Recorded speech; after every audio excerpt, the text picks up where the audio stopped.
morning. Welcome to the King's Report for Wednesday, July 5th, 2017.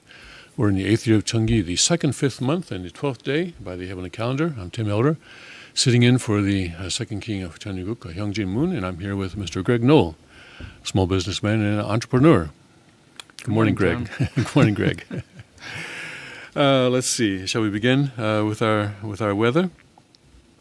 The weather in the Cheongung Palace area is 57 degrees right now, and we're expected to go up to it very sunny right now, and going up to 84.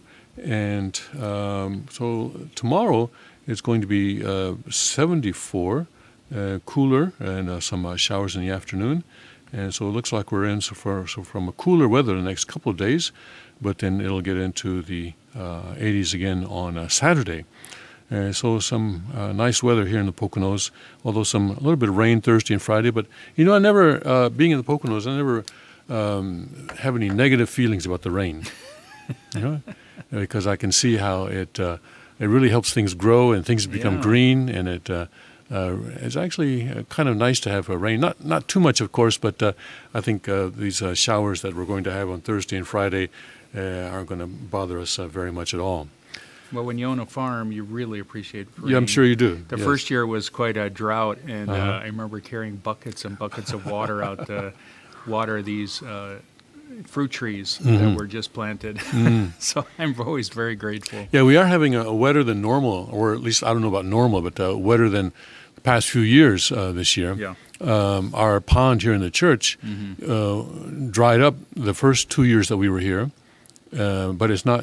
So far, it hasn't. Still full. It's still full. Well, yeah, about 80 or 90% full. And snakes and frogs are doing quite well. Frogs, well, snakes and frogs. I don't know which is doing better. Probably the snakes. Probably the snakes. Yeah, that's probably why we have snakes. But yeah, fortunately, there aren't too many poisonous snakes in Pennsylvania. I think only 2, right? Yeah, 2 or 3. Something like that. Yeah, so it's not too bad. But yeah, so the pond looks like it might actually last through the summer, the way things are going now. It's beautiful. Yeah. It's very nice to have this rain. Just hope it doesn't get too much, but this much is pretty nice. The pond is much better when it has water in it rather than when it dries up. Let's go to our Rima for this morning, and I'm in Matthew 16, verse 15 through 17. He saith unto them, But whom say ye that I am? And Simon Peter answered and said, Thou art the Christ, the Son of the living God. And Jesus answered and said unto him, Blessed art thou, Simon Bar-Jonah, for flesh and blood hath not revealed it unto thee, but my Father which is in heaven. Then I have a Rima from the Cheonsongyang. This is the chapter or the book on the Pacific Rim Providence, book 12, and towards the beginning of chapter 2. We're in page 1887. In Canada, the government is asking us to quickly expand the deer ranch, and they have offered financial incentives. They are wise, if you think about it. That will bring an enormous amount of revenue for the country. Getting rid of stress is the best cure for modern-day illness, and there is no better. And there is no better way to solve the problem than hunting and fishing, which are encouraged by the leisure industry. Those people who hunt, have a lot of guts. Effeminate men cannot hunt. There you go. On the whole, hunters are people who fight well, and they can become generals. Therefore, since their radius of activity is big, they will have a lot. Let's keep jumping around here. Let's see what it is that they have a lot of.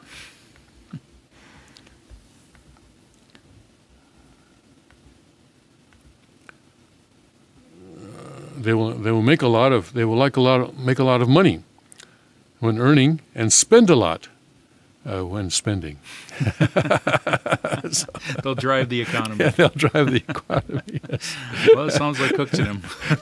Well, I don't know about spending a lot. He does earn a lot, yes. But Well, in terms of infrastructure. yes. But this is very interesting. But I'd like to go back to the biblical Rima, and it's interesting to me that, and I always respect Mrs. Kang because she was able to recognize the Messiah in that what was basically a refugee camp, or it was not really a camp. Really, it was just people coming down from the north, and a lot of refugees came down from the north. And there was no government program. There was no United Nations program there. There was no official refugee camp or anything. People just, landed wherever they could and built whatever hut they could using whatever materials were lying around. And Father was up on this hillside overlooking Busan and built a very, very miserable hut.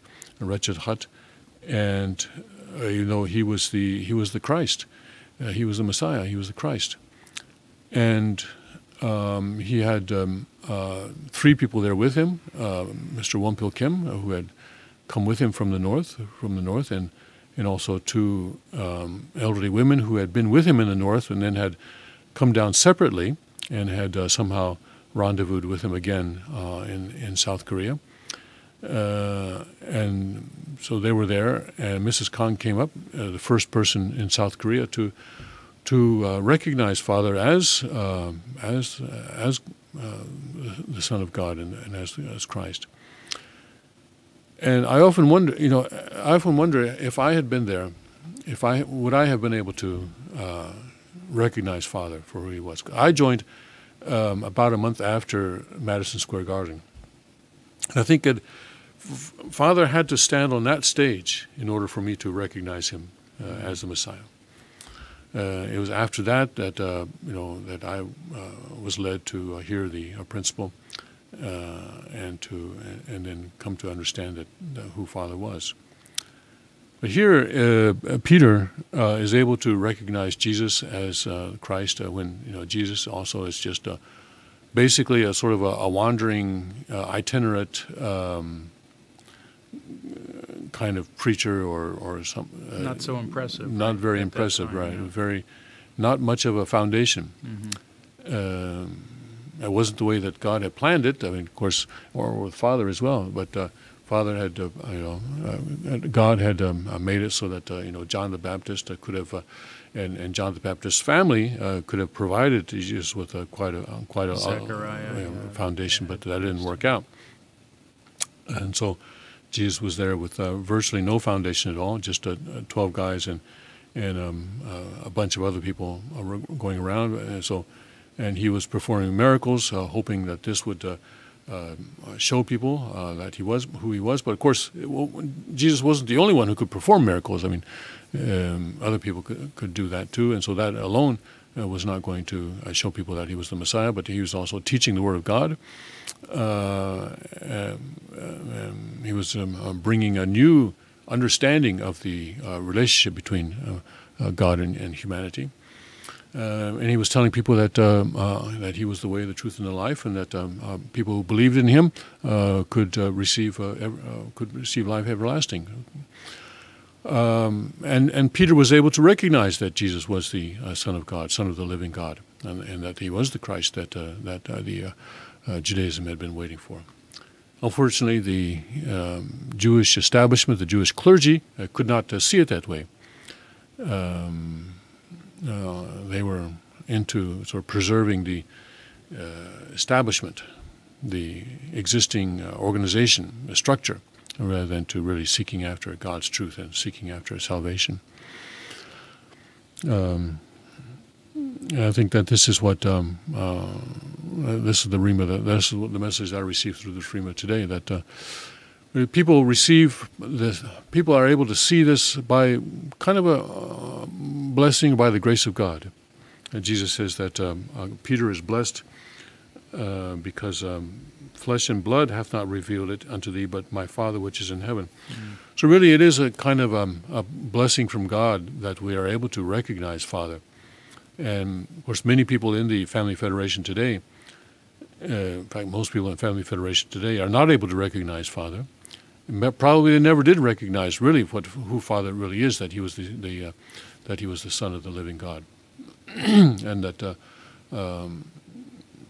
they saw him as a peacemaker, maybe a peace movement leader, as a teacher, as a kind of some people who grew up without a real father saw him, I think, as a kind of a surrogate father. So they looked at him in various ways, but not really as the Son of the living God, not really as the Christ. And I think maybe that is the reason why so few people have been able to continue to follow Father after his Songwa, because we really need to be able to understand who Father was. Really, maybe none of us understand completely, but to a certain rather deep level, I think, in order to be able to really get what has been going on following Father's Songwa. Do you have any thoughts on this? Yeah, I was thinking that, the first shall be last and the last shall be first, that the King talks about a lot. The Jewish scholars, the Pharisees, the scribes were clearly the ones educated to receive the return, receive Christ, but it was really the simple people that had that prayed to God and were able to receive guidance on who Jesus was. And I think it's the same playing out today. It's not necessarily the academics or the ones who are had high positions in the church that are now following the second king, but simple people. King talks about country people coming to sanctuary, people who just love God, love Father, and aren't worried about status. I know I lost a lot of friends. I think all of us have, but we've gained everything by attending the second king. So I feel nothing but gratitude. I feel, of course, sorry that so many people, and I think a lot of us, I would put myself in this boat too, that we were sometimes embarrassed by Father. We were confused by what Father would do because he was fully God and fully human. So the Bible talks about my ways are not your ways, and your ways are not my ways. And I think that was really true with Father. He was really hard to understand, and it takes a lot of prayer and a lot of deep thinking, to really penetrate the mind of God, the heart of God. And I really repent for all the times I maybe questioned Father and misjudged Father in areas of providential activities he was involved in. And certainly the second king has helped me understand the heart of Father. Yes, me too. And the heart of Jesus, and their role in restoring the world. Yes, the second king has also taught me to be proud of Father. Yeah. Yes, to be proud of Father. And even when the second king is talking about 6 Marys and that kind of thing, for example, this is something we need to be proud of. When I was over the years, I had opportunities to listen to a lot of the senior members of our church, 36 couples, where 36 couples give their testimonies, or to read their testimonies, sometimes translate their testimonies. And one theme I kept seeing over and over again, not necessarily in all, but in many of them, was that they did not join the church because they saw Father as the living Christ, as the living Son of God, Son of the living God. Many of them said, before I joined the church, I was very resentful of the fact that I've been born into a poor country. These are Korean leaders. And in fact, in the 1950s, when these people joined, 50s and early 60s, Korea was an extremely poor country, one of the poorest countries in the world. If you think of Somalia today or something like that, then that was basically where Korea was back in the 50s. And even General MacArthur said once that this country is never going to amount to anything. But when you read the testimonies or hear the testimonies of the people who joined around then, many of them say, I was attracted by the fact that Father was saying that Reverend Moon was saying that this is going to become the greatest country on earth, and that in the future people will be jealous of Koreans and will regret the fact that they were not born into Korea. And so they were patriots who wanted to make Korea great. And that's a good thing. That's not a bad thing. Of course, the reason that God reached out to these people was because the original people that Father God had prepared, the Christians, chose not to join, chose not to take up their blessing. And so these people came instead. But they did not then recognize Father as the Christ, and I think even now really never came to understand Father as the Christ, because they did not have that Christian background, and they came to the divine principle without a real foundation in the New Testament, Old Testament. They did not come from that tradition that is waiting and anticipating for and really urgently desiring the coming of the Messiah. In the early church, Paul and the other and the disciples were really expecting Jesus to come at any time. Maybe today, maybe tomorrow, surely the day after. There was this very strong expectation, to the extent that they didn't even bother to create, to canonized text for hundreds of years later, although they were writing letters and stuff like that. That tradition was carried on in a certain branch of Christianity, kind of an evangelical branch of Christianity, and what Father referred to as the able-type Christians in Korea, who were really strongly desiring and really believing that, and sometimes believing that Jesus was going to come to the Korean Peninsula even, and some people even preparing clothing for the Jesus to wear when he did come. There was that tradition, and it was the tradition of messianic anticipation that was the foundation for Father to come.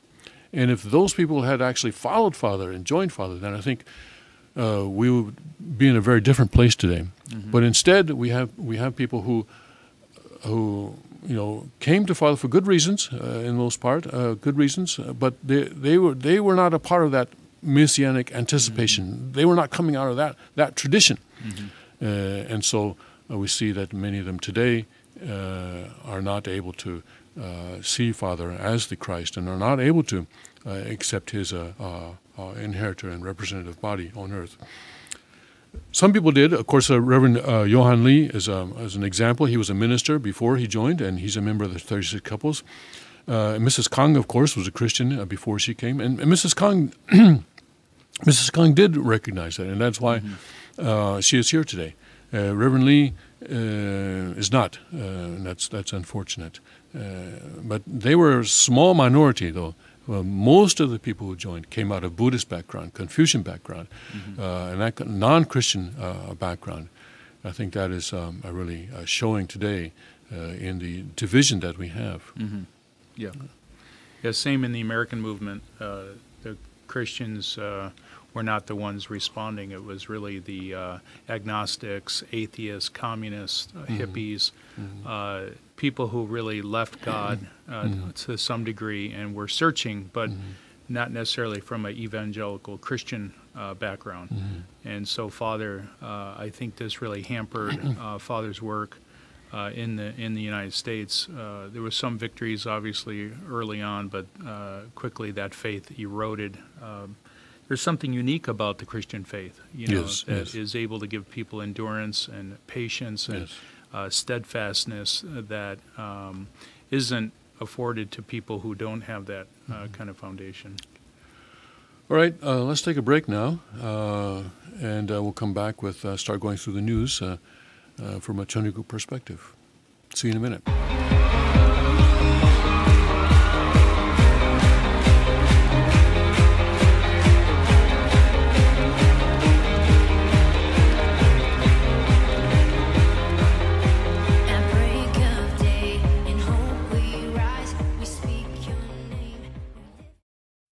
Car Arms, Magnum Research, and Auto Ordnance. The Kahr Firearms Group. With a diverse product line that blends American craftsmanship with cutting-edge technology, it's no secret why gun enthusiasts choose Kahr Firearms Group. From the Desert Eagle and Baby Desert Eagle made famous by Hollywood, the history of the 1911 and the Tommy gun, to the best in compact concealed carry, Kahr Firearms Group is not only the first name in personal defense, it's a name that has earned the respect of gun enthusiasts around the world. Concealment, innovative technology, value, accuracy, and history. Kahr Firearms Group. Made in the USA. Visit kahr.com today.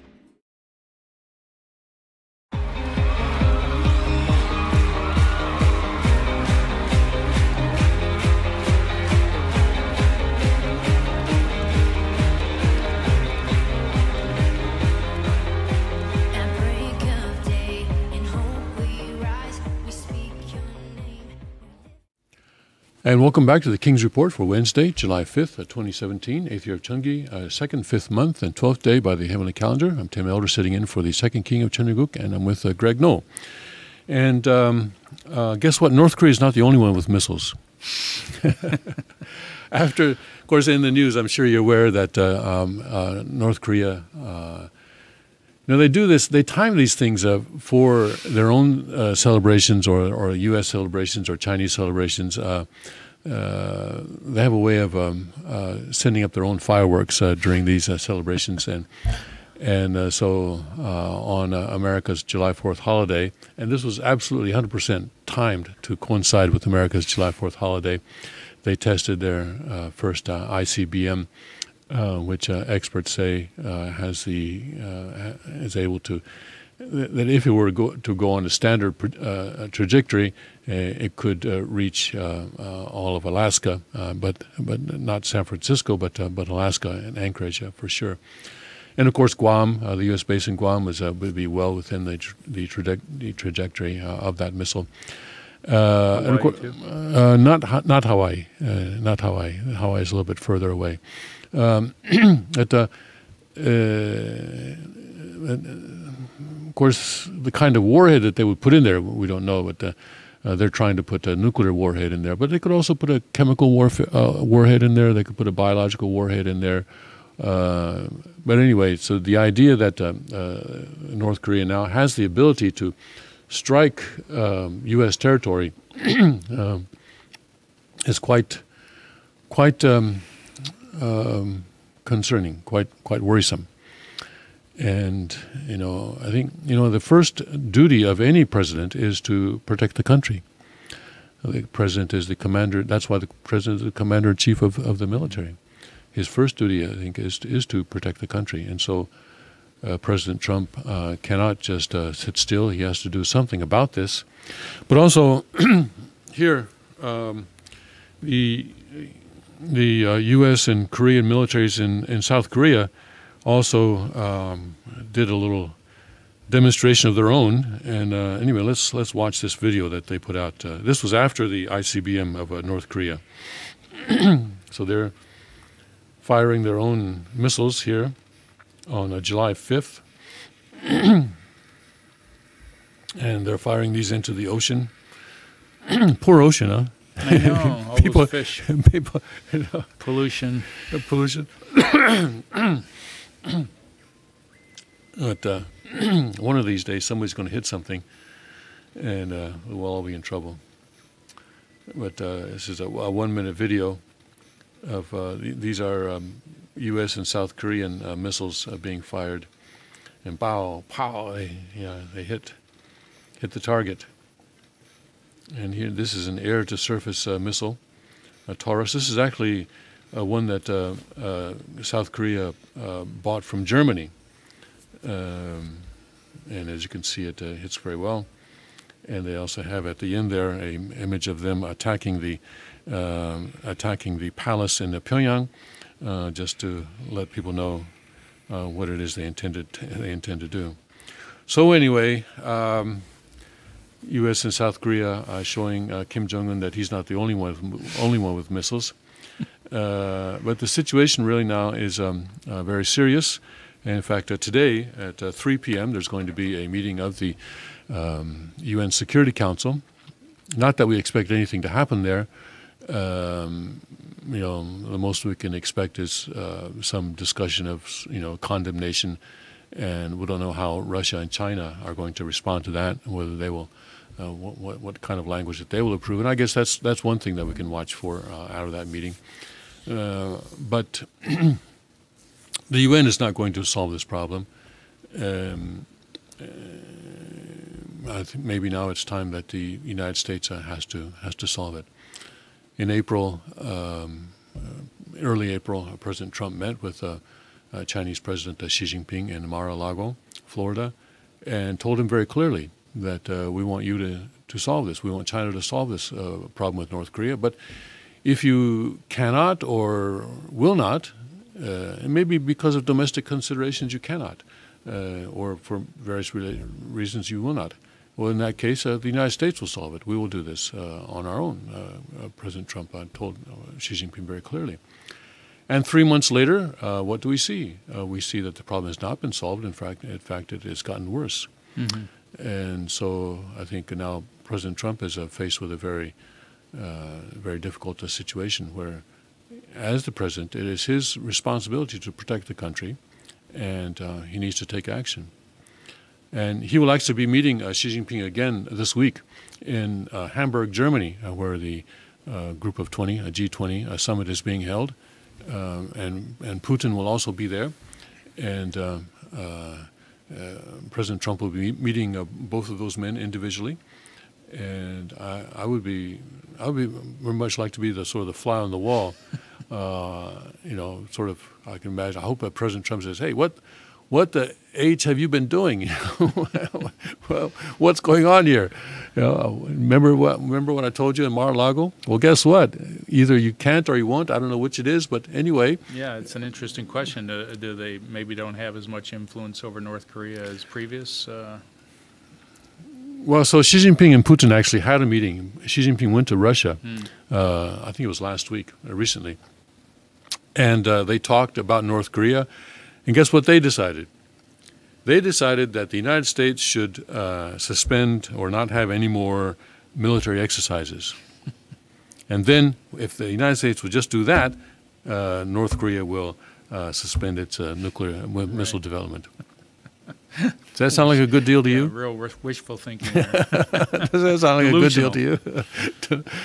And you got to figure that surely there must be, that can't be what they really mean to say. I mean, this must be something they're just sort of putting out for a propaganda effect. And surely Putin and Xi must have discussed something else in the privacy of their of Putin's office or wherever it was that they had their meeting. They really cannot. I don't think anyone can expect the United States to agree to that kind of to that kind of thing. I mean, negotiations have been tried, and we now. I don't think there's anyone in the world who can ask the United States to continue with diplomatic negotiations. Now, the new president, he's agreeing to these joint exercises, showing incredible military strength against North Korea. Isn't that a little bit of against his stated policy with North Korea? Yes, it is. Which makes him, kind of a wishy-washy and kind of a nothing burger, frankly. A flip-flopper. I mean, he came to Washington. Did anybody notice? He was in Washington just a few days ago, but we hardly noticed. I mean, Moon Jae-in, he's a... Of course, the more dangerous are the people who are around him, actually, because many of his highest aides are people who actually believe that South Korea would be better under North Korean rule. Yeah, they actually believe that. These are they're the Juche ideology faction, the Chusapa or Juche ideology faction. Even with the rise of South Korea in world standing compared to the absolute devastation, poverty, starvation. These people say, look at Pyongyang. Look how clean the streets are. Mm. Look how little crime there is in North Korea. There's no prostitution in North Korea. Mm. You know? Isn't North Korea a better society than the South? Mm. This is what they say. Really? Yeah. Wow. They don't listen to. They're complete idiots. Yeah, they're just complete idiots. And they say, oh, you know, it would be better if the Korean Peninsula were united, centering on Pyongyang. Hmm. And these are the people who Moon Jae-in has placed in key positions in his staff. Hmm. So what he says, I think, counts for basically nothing.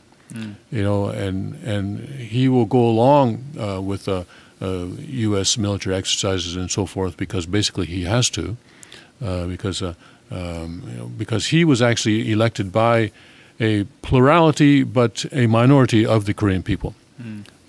I think he got about 40% of the vote or something like that, and so he cannot really go so gung ho for his communist ideas right now. But North Korea has criticized him for this. You know, when North Korea fires missiles, they expect Moon Jae-in to praise the glory of this of North Korea in developing these wonderful weapons against the American imperialists. Mm. But he's not doing that, and they criticize him for it. You're not following the script. So what Moon Jae-in says, I think we should pay absolutely no attention to it because what he is saying is not what he means or what he wants or what he intends. And in fact, if the North Koreans do take over South Korea, they'll probably purge him anyway. So they always purge their supporters. So today we have the Security Council meeting later on this week, either Friday or Saturday. I'm not sure which. The president is going to. Well, he's going to Germany for both days, but I'm not sure on which day he's going to meet Putin and on what day he's going to meet Xi Jinping.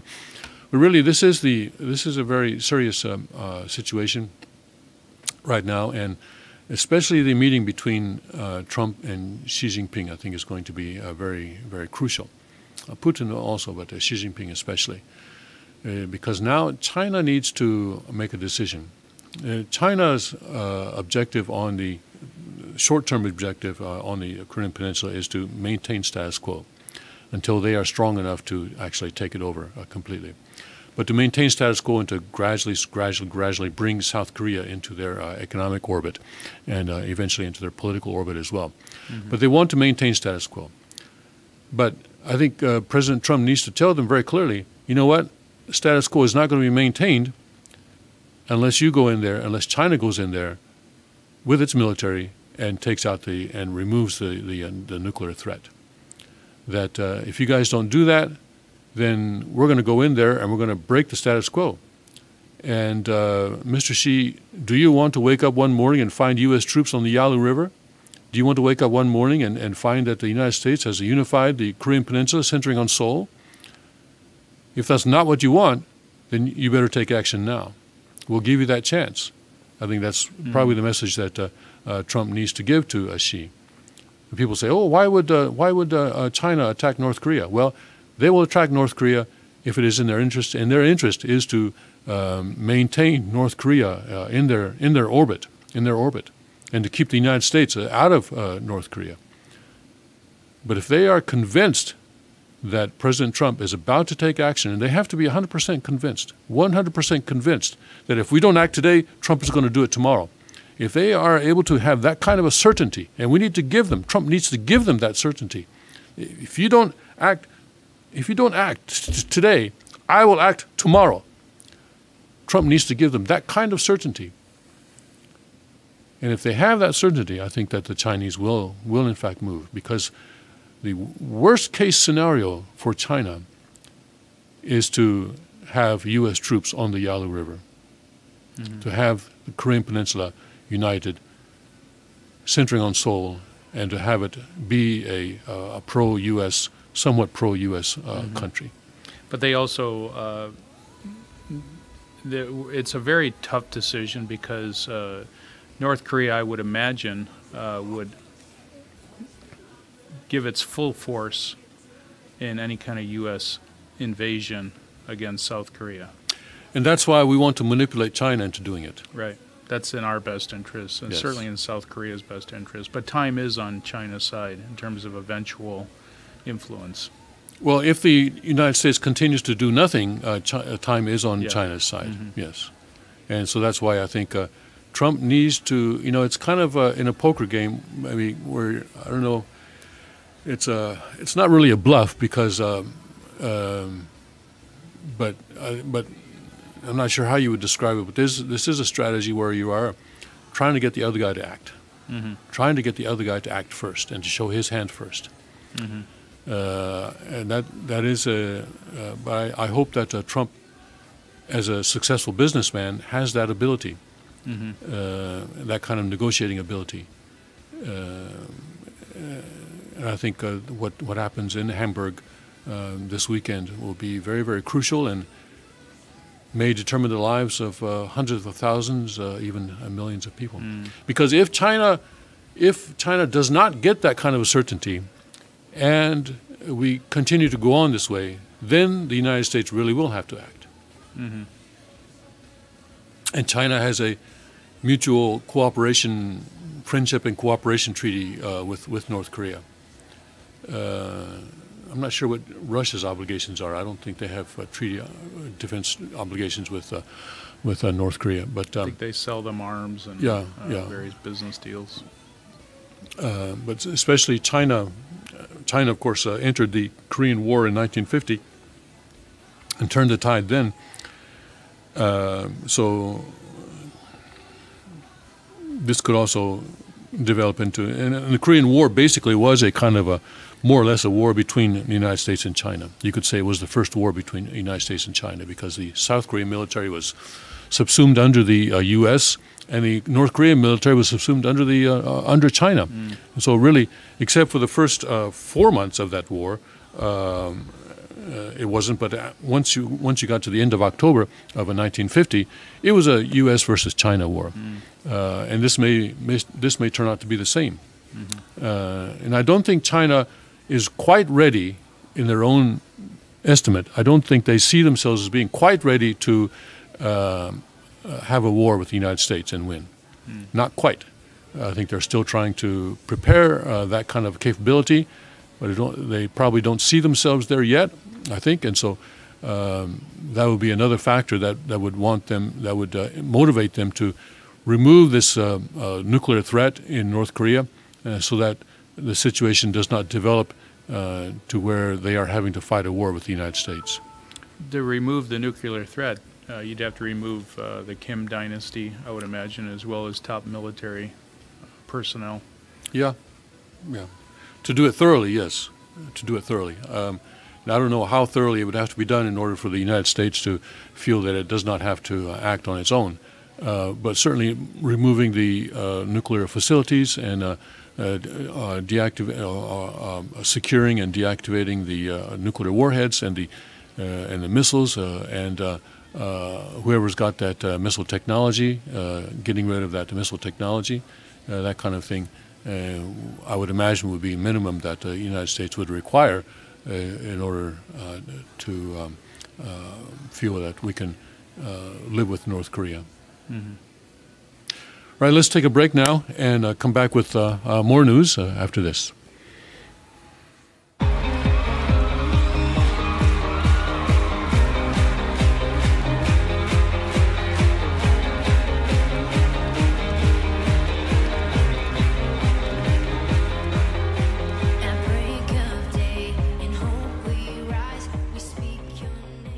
Car Arms, Magnum Research, and Auto Ordnance.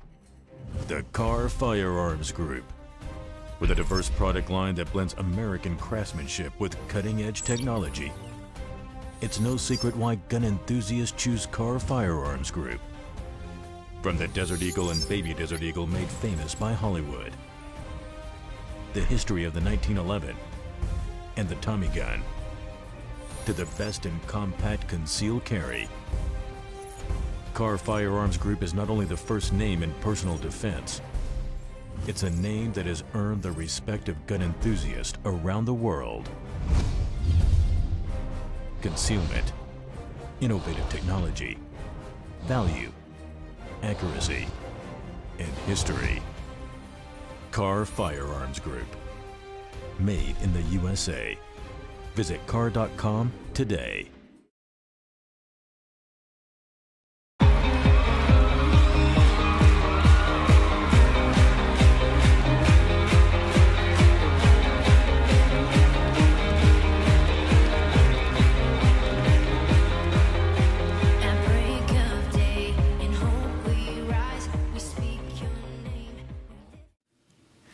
Welcome back to the King's Report for Wednesday, July 5th, 2017. I'm Tim Elder, sitting in for the second King of Chunhyuk, Hyungjin Moon, and I'm here with Mr. Greg Noll. You were mentioning during the break about a U.S. ability to shoot down missiles. And, during the Cold War, there was the ABM Treaty, the Anti-Ballistic Missile Treaty. And the United States and the Soviet Union sort of agreed not to develop the technology to shoot down missiles. So this was the MAD strategy, the mutual assured destruction. And they'd agree that, listen, so U.S. and Soviet Union said to each other, listen, if you attack us, we'll attack you, and we'll all die. So let's let this be the situation. And they actually signed a treaty that forbid the development of ability to shoot down missiles. No, make an imbalance of that. Right. Because if one side developed, in fact, even radar was not allowed, I think, in many cases. So when the U.S. started putting up some radar in Eastern Europe, Russia really objected to this, for example. So, and even now with the THAAD radar in South Korea, they're objecting. And so this, and right now with the North Korean threat, the U.S. is developing its ability to shoot down these missiles, but it's really very much of a hit and miss thing. And so there's really, I think, pretty good chance that a North Korean missile would actually get through, even if it is a single missile. So that's why I think the U.S. Cannot just live with this thing. And so guess what former President Obama, Mr. Helpful, was doing? World Tribune article, North Korea celebrated America's Independence Day with a morning launch of what it announced was its first ICBM, and that fact was later confirmed by U.S. officials. Meanwhile, just a short cruise missile flight south of the DMZ, the demilitarized zone, former President Barack Obama debriefed South Korea's new President Moon Jae-in on Moon's meetings 3 days earlier at the White House. So Moon Jae-in was at the White House talking to President Trump, and then he goes back to Korea, and Obama shows up, says, what did he say? What did he say? What did he say? What did Trump say? Tell me what he said. While in office, Obama said he appreciated ex-President George Bush's silence, but he does not appear to be granting the same courtesy to his successor. No, I think this is unprecedented. It is a president traveling the world, talking to world leaders a few months after his and retirement. Basically conducting his own foreign policy. Yeah, and rebuilding the Democratic Party in the process. He met July 3rd for 40 minutes in Seoul with Moon, who is said to have asked Obama for advice on North Korea and on working with President Donald Trump. The Korea Herald reported. Yeah, good luck. Great advice coming from Obama. Both Moon and Obama favor appeasement policies toward North Korea. Critics blame such policies for the crisis the United States and Japan now face with a Pyongyang regime that has emerged as a nuclear state with growing long-range missile capability. The meeting came on the heels of remarks by Obama while in Indonesia, in which he condemned Trump's decision to withdraw from the Paris Climate Agreement. In May, Obama urged members of Congress to have the courage, quote unquote, to save Obamacare. And just a few weeks into Trump's tenure, Obama put out a statement through his spokesman attacking Trump's so-called, quote, travel ban, unquote. Meanwhile, North Korea on July 4th claimed Kim Jong-un oversaw the successful test of a new intercontinental ballistic missile that is capable of reaching a target anywhere in the world. Well, that's what North Korea says. That's their claim, but actually Alaska is as far as it can go. But that also, covers a lot of Russia and a lot of China, most of China. So Russia and China also have an interest here. But clearly, they've stated the United States as their enemy number one. Well, that could always change. Mm-hmm. When that the ransomware that came out a little while ago, where this malicious software would get into people's computers and then freeze your files and then demand money in order to unfreeze the files. Well, guess what? A lot of people in China, a lot of computers in China were also affected by that. And there's suspicion that North Korea may have been somehow involved in that. So China and North Korea, they're no longer lips and teeth. This was how Mao Zedong described the relationship between China and North Korea, that is as close as lips and teeth. But right now, I think that the teeth are biting the lips, I guess. Somehow the teeth are not well aligned, need to go to the dentist or something, I don't know. A root canal. So the relationship between, China would much rather work with South Korea because they've got the money. Right. I mean, you got this poor.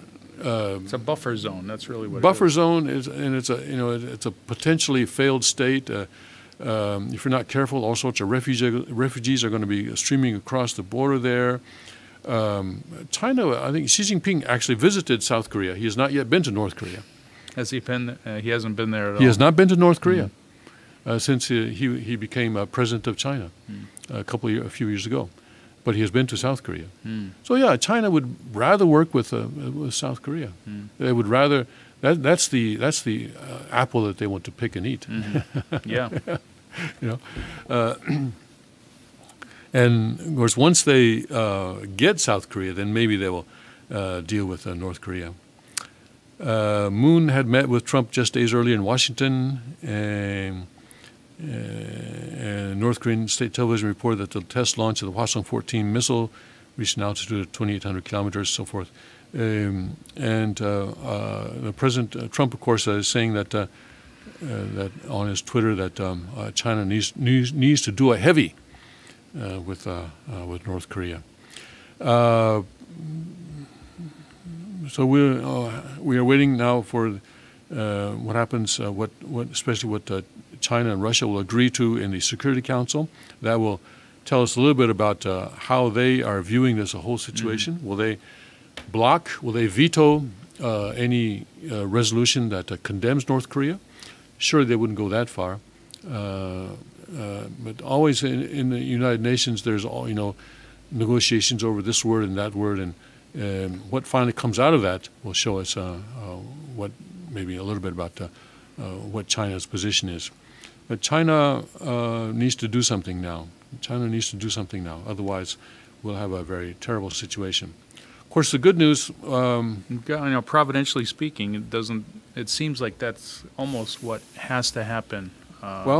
There needs to be some kind of severe judgment on South Korea. And Father said that now Korean Peninsula needs to be unified, even if it is by military means. He said that in 2011 or 12.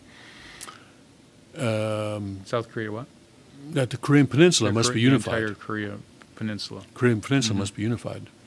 He said actually before Foundation Day. I think he was hoping for that.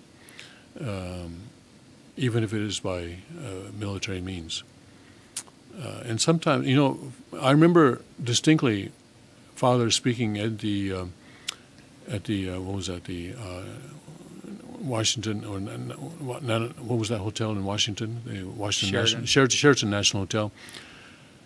Immediately before Bush attacked Iraq, I remember distinctly Father saying that the thing that God hates the most is war. And yet we see in the Bible that God has instructed war in some cases. So sometimes, even though God hates war, sometimes there's no other way for God to advance the providence. I was just thinking the parallel between the Israelites rejecting Jesus. Jesus predicted accurately the fall of Jerusalem and the Yes. temple. Yes. And I think also the second king has also predicted the unfortunate consequences of the Han mother's Yes. failure and rejection of Christ. That's right. So it's really, like you said, a very serious time. And we want somehow to get through this without a lot of blood being shed. Certainly the Korean members of the sanctuary are working very hard. They are demonstrating in Seoul, in front of the Family Federation headquarters even, and they are even calling out the crimes of the Han mother and demanding that she step down, as they say. They're using that word. So the sanctuary members are really desperately fighting for their country and for the providence and so. And we also, as I say, I hope that China will do something here. But in the end, we have to pray, not our will, but Thy will be done. Because what we want is what God wants, and what God wants is for the providence to succeed and for Cheonryuk Group to come as quickly as possible. And we pray that this cup will pass from us, but we have to pray that God's will be done. Yeah, I felt very much so upon the king's return from the wilderness trek that was some important condition Yes. for the Korean peninsula, as well as Trump succeeding in his policies of sovereignty, as well as the the July 2nd was supposed to be a big upheaval toward the That's right. impeachment Yeah. of Trump, Yeah. but it fizzled. And I think And instead, we had the CNN body slam, the CNN body slam. Yes. right. And we'll talk Right. about that a little bit later Yeah, after a yeah. break. Which But, apparently this guy is recanted. Yeah. right? It sounds very much like North Korea, doesn't it? Forced confessions. Wait. You're ruining it. You're ruining Sorry. it. We're going to get to that in a minute. Yeah. We had a July 2nd. Yeah, did turn out to be the day of the CNN body slam, which I thought was great. Yeah. So, but yeah, those riots around United States Didn't happen. fizzled, and on July 3rd we woke up and President Trump was still president. Doing a good job. And doing a good job. All right, let's take a break, and we'll come back with the recanting of the CNN body slam video and other news.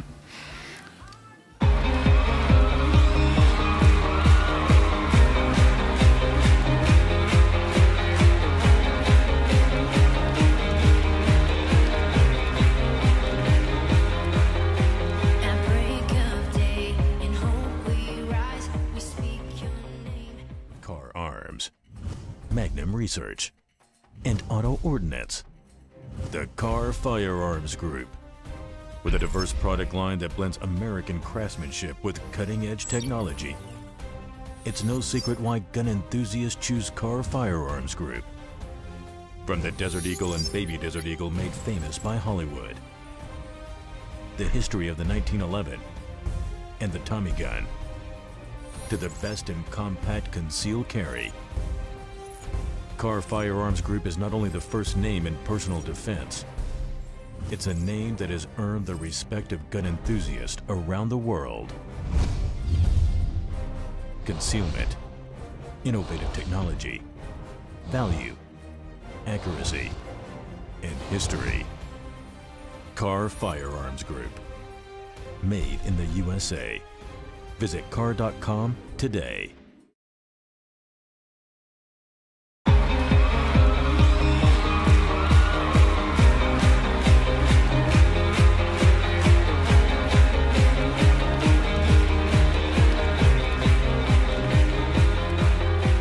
At break of day, in hope we rise, we speak your name. Welcome back to the King's Report for Wednesday, July 5th, 2017. Tim Elder sitting in for the second King of Cheongguk, Hyungjin Moon, and I'm here with what's your name? Greg Noel. My name's Greg Noel. Nice to meet you, Tim Elder. A little bit early in the morning still, but we'll get through this. Yes. So now, aside from the North Korea crisis, we have this war between President Trump and the CNN, which the president is winning, really body slamming and slapping them down. Such a fun But president. CNN tracked down the guy who made that video and made him retract and issue an apology, which was also, the apology apparently has also been deleted.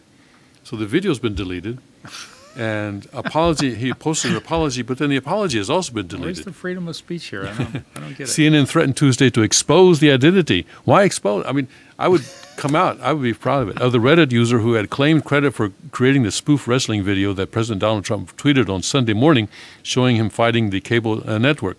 After reporting Monday that the Reddit user, you can see that name for yourself, had a history, this Reddit user had a history of racist and anti-Semitic tweets. CNN tracked him, apparently he is male, down and attempted to make contact with him by email and telephone.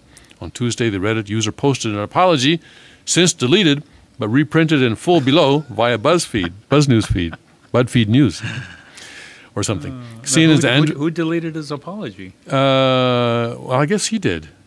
I don't know, maybe CNN didn't like that either. CNN's Andrew Kaczynski then reported Tuesday that CNN had identified the man behind the account and then spoken with the Reddit user after he posted his apology. The Reddit user reportedly asked not to be named out of fear for his personal safety and for the public embarrassment it would bring to him and his family, Kaczynski said. I guess his family was being threatened. Ultimately, CNN decided not to reveal his identity, not for safety reasons, but for political ones, apparently rewarding him for apologizing and recanting his views. In addition, CNN threatened to expose the Reddit user's identity in future if it disapproved of his behavior or his statements, essentially blackmailing him. CNN is not publishing Han A-Hole Solo's name because he is a private citizen who has issued an extensive statement of apology showing his remorse by saying he has taken down all of his offending posts and because he has said he is not going to repeat his ugly behavior on social media again. I wonder who else will do this, I would imagine that, because if you take down one guy, then usually 10 spring up, right? Right. Yeah, I mean, he's not the only guy who has the ability to do this. This sounds like a North Korean apology. Yeah, doesn't it? Yeah. Yeah. It smells of that. Yeah. You drag your prisoner before the cameras, and then you take him off and put him into a coma. After posting his apology, where is that? I want to see the apology. It's quite extensive. Oh yeah, here we go.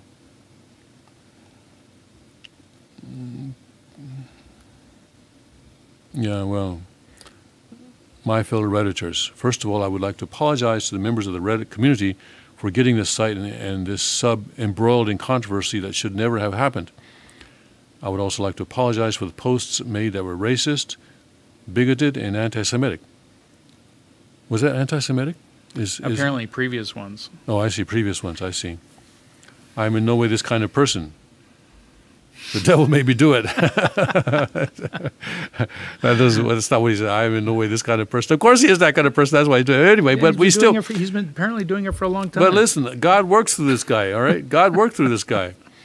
I love and accept people of all walks of life and have done so for all my entire life. I'm not the person that the media portrays me to be in real life.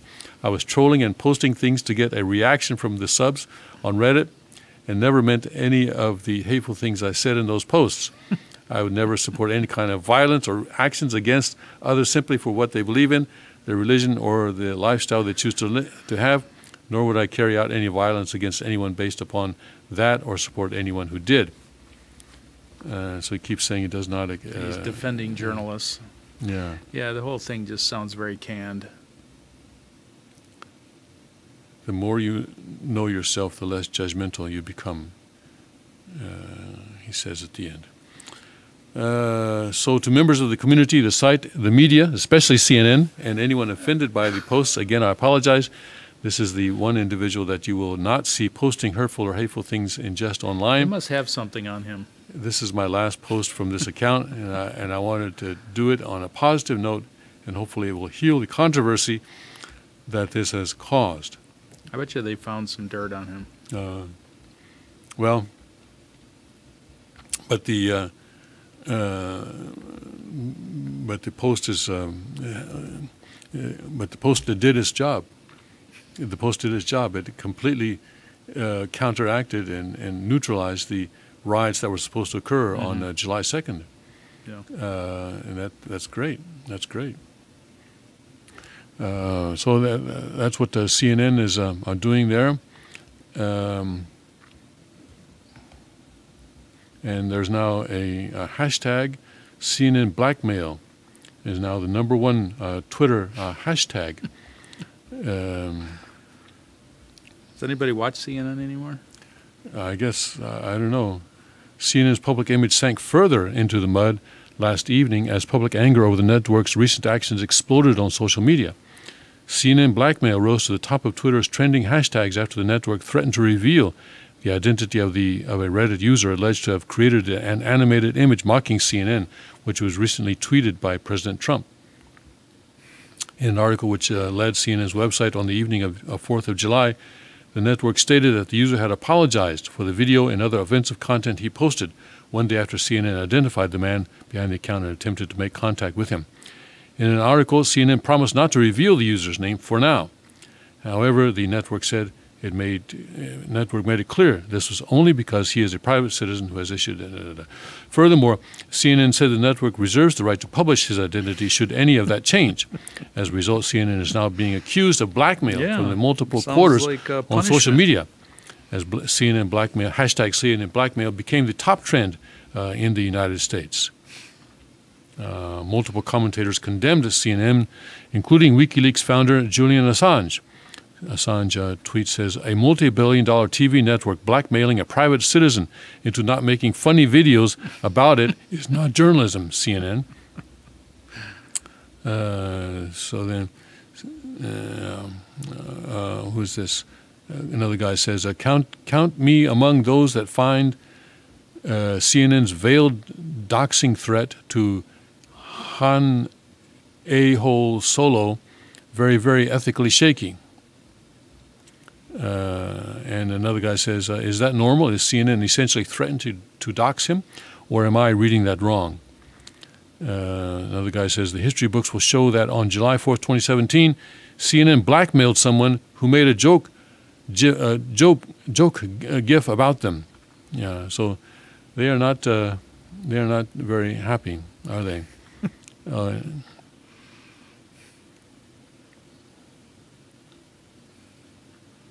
Here's another CNN GIF. Are you showing this? Okay, yeah. See, see, these are going to pop up all over the place now. Where this is showing a Donald Trump beating CNN over the head he's dressed as a policeman and he's beating him over the head with his nightstick. So anyway, CNN. The drama goes on. This will be the year that CNN fails. Yeah, I think. Or they're going to probably be bought out by somebody. Yeah. All right, let's take a break, and we'll come back with more news. There's plenty of news this morning. We'll come back.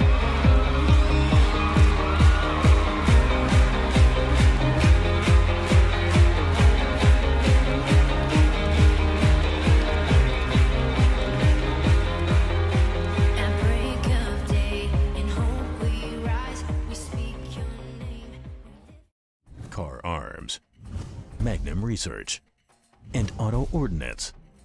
The Car Firearms Group. With a diverse product line that blends American craftsmanship with cutting-edge technology.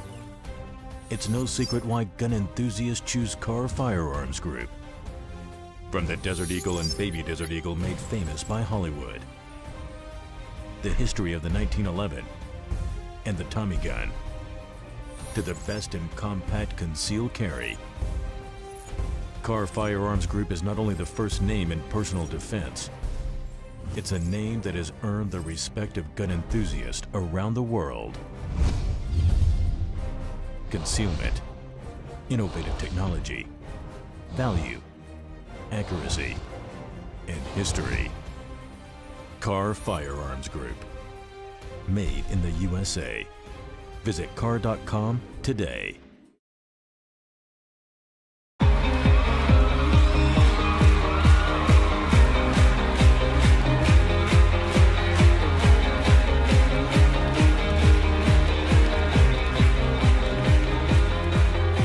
At break of day, in hope we rise, we speak your name. And welcome back to the King's Report for Wednesday, July 5th, 2017. I'm Tim Miller, sitting in for the second king of Cheongguk, Hyungjin Moon, and I'm here with Mr. Greg Noll. And let's see what other news is happening in the world today. Hollywood weekend, Chicago, 60 shot, 8 dead. That sounds about normal. They're a little bit, I think, doing a little bit better than last year. In terms of the year-to-date murder victims and people being shot, but still very, very high. And so President Trump tweeted that federal help was going to go in, but they're still not talking about legalizing or making it easier for people to Conceal defend and carry, themselves, yeah. to conceal carry, to defend themselves. Skiing in July, thousands spent holiday on slopes. I was mostly in California, I think. That's good for the California economy, I hope. They're going to need a lot of money if they're going to pay for all the stuff they're doing. Pence, a special trip to Michigan Parade, exclusive secret sex party heading to Hamptons. I just hope that there are not any children involved in that, but that may be the case. This is the elite Yes. sex clubs, yeah. Claim in 30 years won't need sex to procreate. Brazil apps track gunfire at Rio de Janeiro as Rio de Janeiro violence spikes, and Hollywood obsession with franchises costing studio millions. Harvard Historic Club again all male after expelling women. How does Harvard get away with that?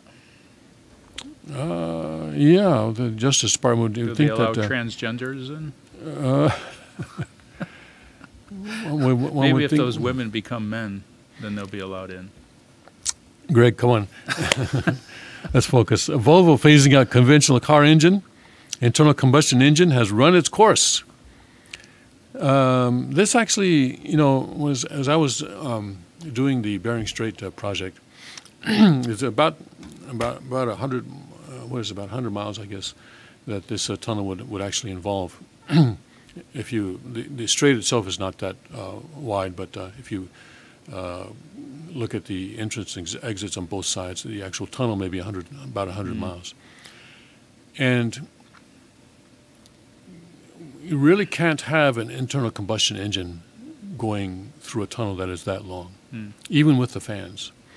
Even with sort of funnels going up to take out the air, unless it's kind of a hydrogen engine or something like that. And so the development of something other than the internal combustion engine may be good for that kind of a thing, for developing that kind of a project where Father wanted people to travel. Father wanted people to travel by car, not just by railroad, but he was very, we tried to put various proposals before him, like trains, for example. But given the current climate and current technology, cars going from North America to Asia across the Bering Strait today is not really, from an engineering perspective, not really possible. But that's what Father wanted, and he was very, very clear about this.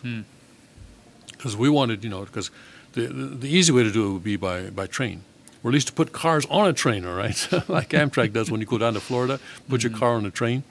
But Father wanted people to be able to drive and to sort of stop here and there and have give and take with the people and the cultures and every place and things like that. And so, but now I'm encouraged by this news that that we're now maybe developing something other than the internal combustion engine that may be coming in the future. Maybe that will bring that kind of a thing to reality. Where Father was, of course, he wanted not just the Bering Strait, but an international highway system that would network around the world in a similar way that the U.S. Interstate system networks around America, and has really changed America. He wanted that kind of a thing where people could travel freely and have give and take with people. And travel as families, perhaps. Travel as families, travel Support as local families. economies by stopping off and visiting, which is lost with airplanes and mass transit. Volvo plans to go electric to abandon conventional car by 2019, it says here. For Volvo, the internal combustion engine has run its course in the face of competition from upstarts like Tesla, which begins production this week of its new mass-market Model 3 electric battery-powered family car. The Chinese-owned automotive group on Wednesday said all new Volvo models from 2019 would be either fully electric or hybrid. Yeah, they're owned by the Chinese now. That's interesting. Volvo is the first major automaker to abandon the technology that has powered the industry for more than a century. Actually, China, it looks like China is sort of investing all over the world, and especially with their Belt and Road project, where they are saying we're going to build infrastructure all over the world. Of course, in many cases, they are actually financing those projects themselves. But if you look at where that money is coming from, it's coming from debt. And China's debt now is more than 200% of its annual gross domestic They product. used to have a huge surplus not so long ago. But they can only build so many ghost cities before they run out of that. And this is what they've been doing. They've been building these ghost cities, where they have all the high-rise apartments and amenities and everything except people. And there are a bunch of these Maybe around they'll be filled China. by North Koreans soon. They're ready. Yeah, maybe so. China has a huge debt problem, and It's another bubble. it is Yeah. it is a huge bubble. It is a huge bubble, and according to what I was reading recently, their debt may be even higher than that. It probably is higher than that. Because they're doing pretty much what U.S. banks and Western banks were doing prior to 2008, where they create a company, a subsidiary company of the bank. A bank will create a subsidiary company, and then that subsidiary company borrows money from the bank, and then the bank purchases that debt or something. And so they work it so that the debt is off the books. Right. If you figure in that, there's another couple $1 trillion worth of debt. And so China is actually, if you look at them, they're really in a considerable trouble.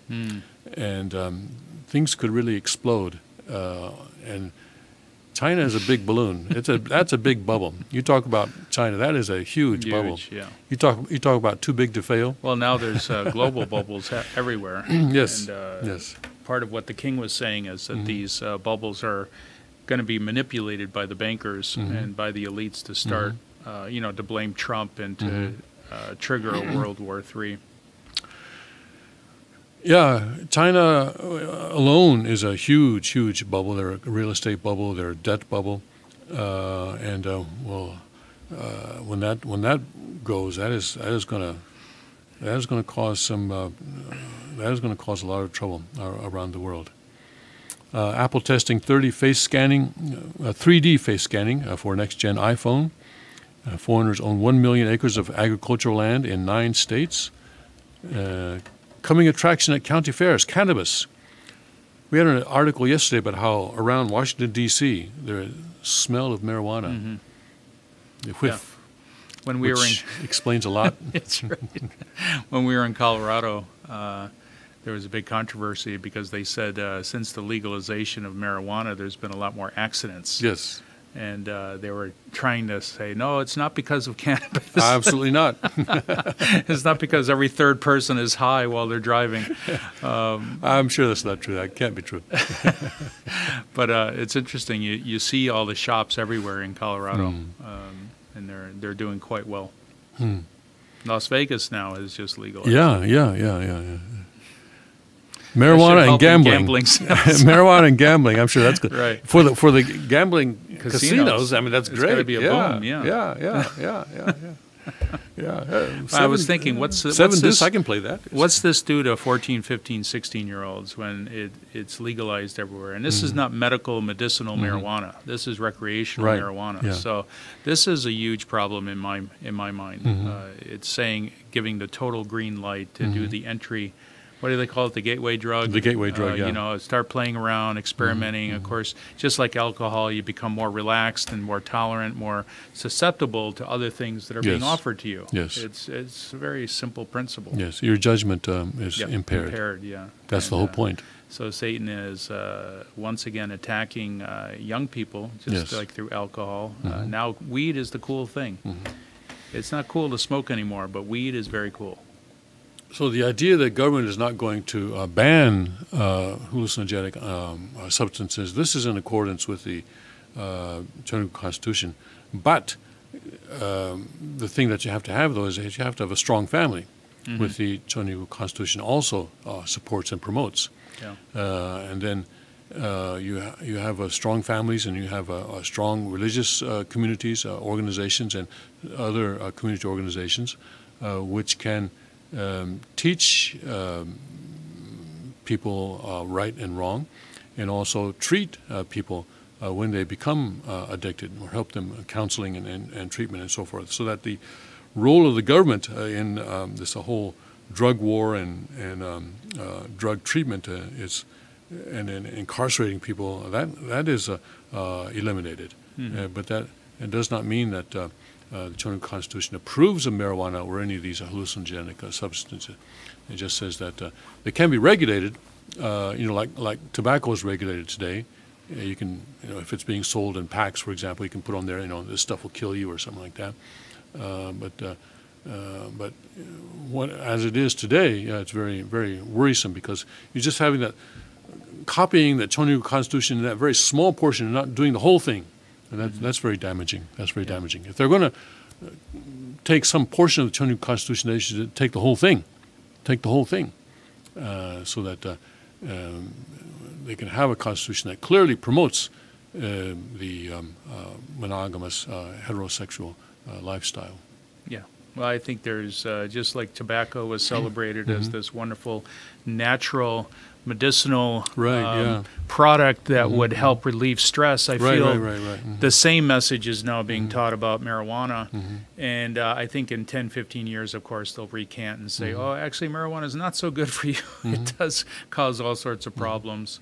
And it takes the drive and motivation out of a lot of people to succeed and to do well.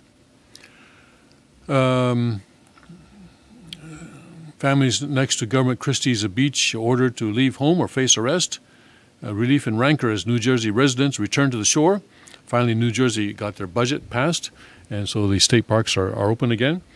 Media errors give President fresh ammunition. Yes, media is giving the President a lot of ammunition. South Park creator tired of Trump jokes. Already? It's not even 6 months. Come on. There's fresh material every day. Americans fleeing USA lower than Obama years. How do you like that? And Maxine Waters slams Ben Carson. I'm going to take his ass apart, she says. She will body slam. She body slammed Ben Carson. Isn't she racist for doing that to a black man? I think she is, or a sexist at least. Sexist, yes. Yes. Silicon Valley billionaires want to reinvent the Democrats. Kucinich destroying party as effective opposition. Yes, so Kucinich is saying that this talk about impeachment, and also the talk about trying to use the 25th Amendment and having the president declared mentally incapable of performing his duties, is really destroying the Democratic Party. Yeah. And that's really true, because that was a tactic that was often used in the Soviet Union. And of course, it's not surprising that the left-wing fascists would also try to use this tactic, because that is how the left has misused psychiatry. Also right-wing fascists as well in Nazi in Germany. But it's really showing the Democrats for what they are. And so Denis Kucinich is saying, "Hey, you guys, let's pull back from that. Let's not go there." So there's some voices of reason within the Democratic Party, even though they're still left-wing communists. Hawaii rent is double the national average. Apparently, the North Korean threat is not really driving down the rents or property in Hawaii. Armed 11-year-old saves his family from a bear attack. Armed 11-year-old saves party from charging bear. Wow, that must be some kind of an 11-year-old. Armed 11-year-old saves uncle from charging bear. A quick action from a Huna boy saved a fishing party from a charging. Let me see if my He was obviously well trained by his father. Yeah. Here he is with his rifle. From a charging brown bear on June 18th. The Empire has learned through the Alaska State Troopers and family members. It was the first defensive life or property killing in the Huna area this year, according to Trooper spokesman Megan Peters.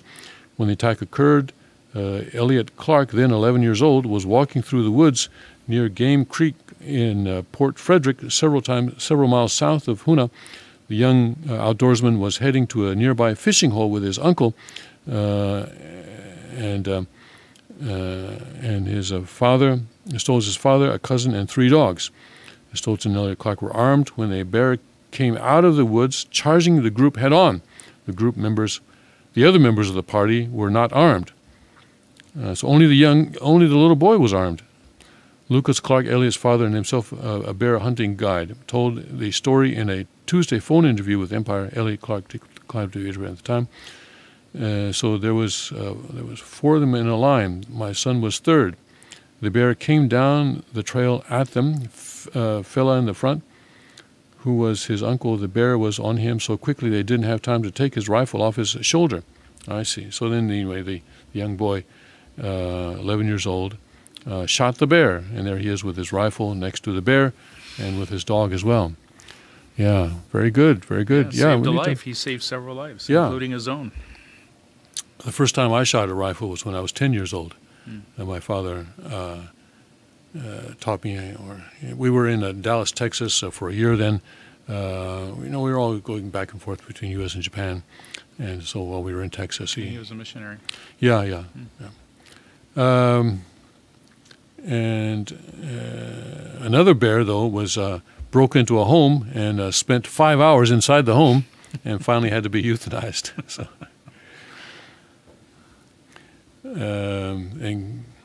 and here we have the stories about North Korea. Kim aims to develop ICBM capable of hitting USA in 2017. And he vows more gift packages of missiles. Direct challenge to Trump administration. Tillerson urges global action. Drones capture new view of fireworks. You can now snort chocolate, but should you? Okay, if you'd have to ask. It's a lot more fun to eat it.